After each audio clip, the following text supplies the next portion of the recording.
السلام علیکم ورحمۃ اللہ وبرکاتہ۔ بسم اللہ الرحمن الرحیم، صلی اللہ علیہ وسلم۔ میں 1978 سے 2007 تک سبرن آباد لاہور میں رہائش پذیر رہا۔ اتنے لمبے عرصے کی وجہ سے وہاں کی بے شمار یادیں ہیں، کیونکہ یہیں سے میرے سکولنگ کا آغاز ہوا، یہیں پہ میری بے شمار یاری دوستی ہوئی اور یہیں پہ رہتے ہوئے میری شادی بھی ہوئی۔ لیکن آج میں جس پرٹیکولر یاد کو تازہ کرنا چاہ رہا ہوں، اگر جو لوگ سبرن آباد لاہور سے واقفیت رکھتے ہوں تو ایک بڑی مارکیٹ ہے دہی بلوں والی مارکیٹ۔ وہاں پہ آپ کو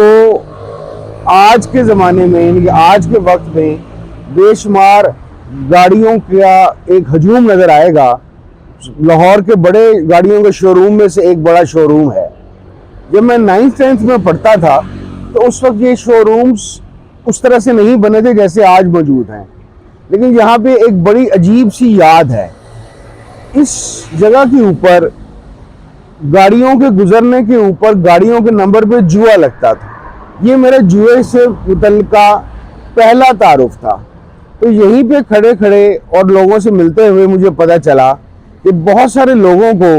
گاڑیوں کے نمبر کو کیلکولیٹ کرنے کا یعنی کہ جمع تفریق کرنے کا شوق ہے، اور وہ یہ چیز کسی وجہ سے نہیں کرتے، عادتاً کرتے ہیں۔ چلتے چلتے مجھے ایک اور چیز کا پتہ چلا کہ ہم میں سے بہت سارے ایسے لوگ ہیں جو جب سیڑھیاں چڑھتے ہیں تو سیڑھیاں گنتے ہیں۔ پھر کچھ ایسے لوگ ہیں جو دیوار کے ساتھ چلتے یا کسی سلاخوں والی چیز کے ساتھ چلتے ہوئے دیوار کو ہاتھ یا ٹچ ضرور کرتے ہیں۔ اسی طریقے سے اگر آپ نے اپنے روزگار کے معاملات میں، کاروبار میں یا نوکریوں پہ دیکھا ہو، بعض لوگ حساب کتاب کرتے ہوئے اپنے ملازمین یا اسسٹنٹ سے ایک ہی چیز کا حساب بار بار لگواتے ہیں۔ کوئی بینچ ادھر ادھر پڑا ہو، کوئی کرسی صحیح نہ پڑی ہو، کوئی الٹی جوتی پڑی ہو، تو ان کو ایک گھبراہٹ یا پریشانی ہوتی ہے تب تک کہ جب تک وہ جوتی کو سیدھا نہ کر لیں، کرسی کو سیٹ نہ کر لیں، لیس کو صحیح طور پہ نہ لگا لیں۔ اسی طریقے سے ہمیں ایک اور چیز بھی پتہ چلتی ہے کہ بہت سارے لوگوں کو بات ریپیٹ کرانے کی عادت ہوتی ہے۔ چاہے وہ ڈاکٹر کے پاس جائیں، چاہے وہ اپنے کسی ماتحت کے ساتھ بات کر رہے ہوں، تو ان کو ایک بات کو تسلی کرنے کے لیے ایک کی بجائے 2 یا 3 یا 4 یا 5 دفعہ سننا پڑتا ہے۔ یہ تمام عادات کسی روٹین کی وجہ سے نہیں بلکہ ایک نفسیاتی عارضے کا نتیجہ ہے، جس کو انگریزی زبان میں OCD کہتے ہیں، obsessive compulsion disorder۔ یہ obsessive compulsion disorder ایک ایسا مسئلہ ہے کہ جس کی بنیاد تو انہیریٹنس ہے، زیادہ کہلائی جاتی ہے، یعنی کہ بہت سارے لوگوں کو یہ نفسیاتی عارضہ اپنے وراثت میں ملتا ہے۔ اس کے علاوہ بہت سارے ایسے لوگ ہیں جو انگزائٹی، ان کے ٹینشن، سٹریس کی ایک خاص لمٹ کو جب کراس کر جاتے ہیں تو وہ OCD کا شکار ہو جاتے ہیں، یعنی کہ یہی اسی طریقے سے ایک چیز کو بار بار ریپیٹ کرنا، چیزوں کو سیٹ کرنا، obsess ہو جانا کسی چیز کے متعلق۔ اب سوال یہ پیدا ہوتا ہے کہ کیا ایک عادت ہوتی ہے، ایک obsessive compulsion disorder ہوتا ہے، کیا تمام عادتیں OCD ہوتی ہیں؟ میرے خیال میں ایسا ہے بھی اور نہیں بھی۔ ہیبٹ ایک ایسی چیز کو کہتے ہیں جو کسی وجہ یا مقصد کے تحت ہوتی ہے، جس کا نارملی کوئی فائدہ یا نقصان ہوگا۔ مثال کے طور پر بینک، دفتر، اپنے کسی بھی آفس کے اندر وقت پہ جانا، وقت پہ آنا، وقت پہ کھانا کھانا، گاڑی کو صاف ستھرا رکھنا، روٹین کے طور پر یہ عادات کہلائیں گی۔ لیکن اسی چیز کو اگر کوئی بندہ یہ سوچ لے کہ اگر میں 9:05 پہ روزانہ آفس نہ پہنچا تو میرا دفتر کا کام خیر کا باعث نہیں، شر کا باعث یا مصیبت میں چلا جائے گا۔ اسی طریقے سے گاڑی کی صفائی ستھرائی کے لیے اگر کسی کو ذرا سی گرد پڑنے سے بھی ایچنگ کا کام سٹارٹ ہو جائے اور وہ اس کو بار بار صاف کرتا رہے تو وہ ہیبٹ سے اتر کے OCD کی طرف چلی جائے گی۔ اسی طریقے سے OCD کی اور بھی بے شمار مثالیں ہیں جو واضح طور پہ انسان کو سمجھا لیتی ہیں کہ ہیبٹ کیسے ایک OCD کے اندر یا obsession کے اندر یا compulsion کے اندر تبدیل ہو جاتی ہے۔ اب اس سارے سوالوں کا یا اس سارے نظریے کا ایک اور عجیب طریقے سے بھی آپ تجربہ کر سکتے ہیں یا اس بات کو سمجھ سکتے ہیں۔ ایک سوال پیدا ہوتا ہے، مذہبی ریچولز کو ادا کرنا اور بہت باقاعدگی سے ادا کرنا، کبھی اس کو چھوڑنے کا سوچنا بھی نہ، اور چھوٹ جانے کے اوپر انتہائی ٹینشن، فکر مندی کا اس طرح کا شکار ہونا کہ بعض لوگ رونا شروع ہو جاتے ہیں۔ تو کیا اس چیز کے لیے ہم اس کو کیا کہیں گے؟ کیا تیرتھ یاترا پہ جانا، کیا دیوار گریا پہ جانا، کیا کاشی جانا، کیا حج کے لیے بار بار جانا،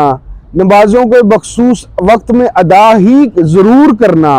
مخصوص وظائف، مخصوص ورد، مخصوص منتر ہمیشہ روزانہ ایک ہی ٹائم پہ پڑھنا،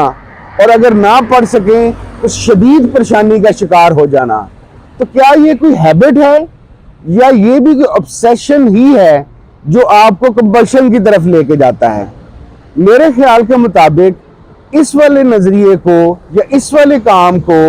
ایک آسان ایکسرسائز سے ریزالو کرنے کی کوشش کی جا سکتی ہے۔ میں واضح کر دوں، نہ میں کوئی مرشد ہوں، نہ میں کوئی ایسا انسان ہوں جو اپنے آپ کو عالم کہے، نہ میں کسی چیز کا ایکسپرٹ ہوں۔ میں آپ لوگوں جیسا، عام لوگوں جیسا ایک طالب علم ہوں، ایک اسٹوڈنٹ ہوں، تو میرے پاس ڈیفینیٹ باتیں نہیں ہوں گی، اور میں ڈیفینیٹ اور سرٹن باتوں کو پسند بھی نہیں کرتا۔ انسان اور اس کا ارادہ اور اس کا ماحول اور اس کے خیالات ہمیشہ تبدیل ہوتے ہیں، ہمیشہ ارتقاء کا شکار ہوتے ہیں، تو اس وجہ سے تبدیلی آتی ہے۔ تو پھر بھی میں آپ کو فوڈ فار تھاٹ کے لیے ایک چیز جو میرے ذہن میں آتی ہے کہ جتنی ریلیجیس ریچولز ہیں اس کو کیسے دیکھا جائے۔ ریلیجیس ریچول، اگر کوئی ریلیجیس ریچول چاہے آپ کا جو بھی مذہب ہو،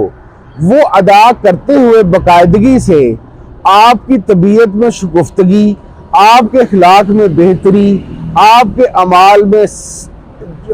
صالح ہونے کی نشانیاں آ جائیں، تو میرے خیال کے مطابق وہ ایک سادہ عادت سے بڑھ کر ایک نیک اور بہتر کام ہے۔ لیکن اگر آپ نمازیں پڑھ رہے ہیں، آپ کاشی جا رہے ہیں، آپ منتر ادا کر رہے ہیں، کسی مزار پہ بار بار جانا آپ کی روٹین ہے، وہاں پہ چادریں چڑھانا یا ایک مخصوص وقت میں دعا کے لیے اکٹھا ہونا آپ کی عادت میں شامل ہے، تو یہ وہ عادت ہے کہ جس عادت کے بعد اگر آپ کی طبیعت میں اور آپ کے اخلاق میں اصلاح نہیں ہو رہی، تو بیسیکلی یہ ایک سادہ عادت نہیں بلکہ آپ کسی obsession کا شکار ہیں۔ کیونکہ obsession کے اندر بندہ کسی نظریے کو خود سے سوچ کے اپنے اندر ڈیفائن کر لیتا ہے، اور کمپلشن کی عادت کی وجہ سے، کمپلسیو بیہیویئر سے اس کو بار بار ادا کرتا رہتا ہے۔ تو ہر وہ عمل، ہر وہ چیز میرے خیال کے مطابق عادت یا کسی نظریے کی تقلید کی بجائے سادہ ایک OCD کا عمل ہے، جب اس کا کوئی مقصد نہ ہو، جب اس کا کوئی انسانی شخصیت پہ کوئی مثبت فرق نہ پڑ رہا ہو، وہ اس کے اندر بہتر تبدیلی نہ لا رہا ہو۔ میرا آپ کو مشورہ ہے کہ آئندہ اگر جب اپنے مذہبی ریچولز آپ ادا خود کر رہے ہوں یا لوگوں کو دیکھ رہے ہوں کہ یہ لوگ عیدوں کی نمازیں، رمضان کے روزے، تیرتھ یاترا، منتر، کسی خاص بھگوان کی مورتی کے ساتھ زیادہ لگاؤ کر رہے ہوں، لیکن وہ انسانی رویے کے طور پر اور انسانی اعمال کے طور پر کسی بھی قسم کی بہتری اپنے اندر نہ محسوس کر رہے ہوں اور ارد گرد کے لوگ تانگی ہوں، تو ان کو بہتر ہے کہ وہ اپنا OCD کا علاج کرا لیں۔ میرا آپ کو مشورہ ہوگا، OCD ایک ایسی چیز ہے جو انزائٹی یا وراثت سے شروع تو ہوتی ہے، لیکن ایک خاص رو کے اندر جا کے یہ آپ کی زندگی اتنی اجیرن کر دے گی کہ نارمل بیہیویئر اور نارمل حالات کے اندر آپ ارد گرد کے لوگوں کی زندگی اجیرن اس طور پہ کر دیں گے کیونکہ آپ خود بھی ایک مشکل پسند اور تکلیف دہ زندگی گزار رہے ہیں۔ اب وقت آ گیا ہے کہ بہت آرام سے اچھے سائیکیٹرسٹ کے پاس OCD کی دوائیوں سے بھی علاج ممکن ہے، اور بہت سارے سائیکالوجسٹ بھی آپ کو مل جائیں گے جو آپ کی اس ریپیٹڈ بیہیویئر یا ریپیٹڈ عادات کو کنٹرول کر سکتے ہیں، یا ان کو بہتر بنا سکتے ہیں۔ میری ریکویسٹ اور میرا مشورہ یہ ہوگا کہ OCD کو ضرور توجہ دیجیے۔ آپ کا بچہ، آپ خود اگر سیڑھیاں گن رہا ہے، سٹیپس چلتے ہوئے اس کو گننے کی عادت ہے، ایک ہی چیز کو بار بار بغیر مقصد کر رہا ہے، تو اس پہ ضرور توجہ دیجیے۔ السلام علیکم ورحمۃ اللہ وبرکاتہ۔